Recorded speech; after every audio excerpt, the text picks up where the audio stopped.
একটি সময়ের কথা, সবুজে ঘেরা একটি গ্রামে বাস করত রমিজ নামের একজন গরিব চাষি।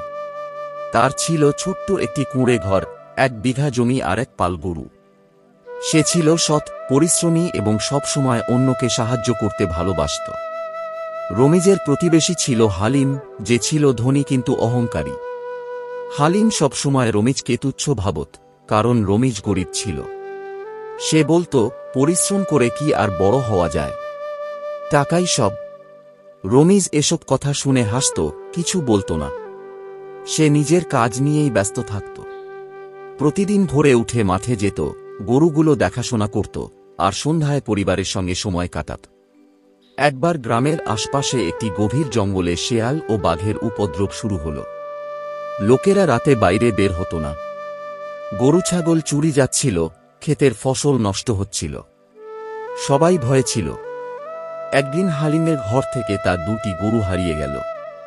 সে খুব রেগে গিয়ে বলল, এইসব তোমার মতো গরিবরা চুরি করছো। রমিজ চুপ করে থাকল, কিন্তু মনে মনে ভাবল, আমি জানি বনের পশুরাই এসব করছে, কিছু একটা করতেই হবে।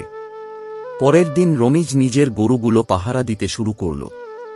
রাতে সে একটা লণ্ঠন নিয়ে গরুর পাশে বসে থাকত।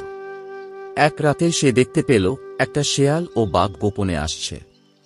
সঙ্গে সঙ্গে সে বুদ্ধি করে আগুন জ্বালিয়ে চারপাশ আলোকিত করল এবং বড় শব্দে হাঁক ডাক করতে লাগল। গ্রামবাসীরা দৌড়ে এল, সবাই মিলে বাঘটাকে তাড়িয়ে দিল। এই সাহসিকতা দেখে সবাই অবাক হয়ে গেল। হালিম লজ্জা পেয়ে রমিজের কাছে ক্ষমা চাই এবং বলল, তুমি গরিব হতে পারো, কিন্তু তোমার বুদ্ধি ও সাহস আমাদের সবার চেয়ে অনেক বড়। এরপর গ্রামের সবাই মিলে রমিজের সাহায্যে পশু প্রতিরোধের জন্য পাহারা দেওয়ার ব্যবস্থা করল। গ্রামের শান্তি ফিরে এলো। রমিজ হয়ে উঠল সবার প্রিয়, সম্মানিত একজন মানুষ।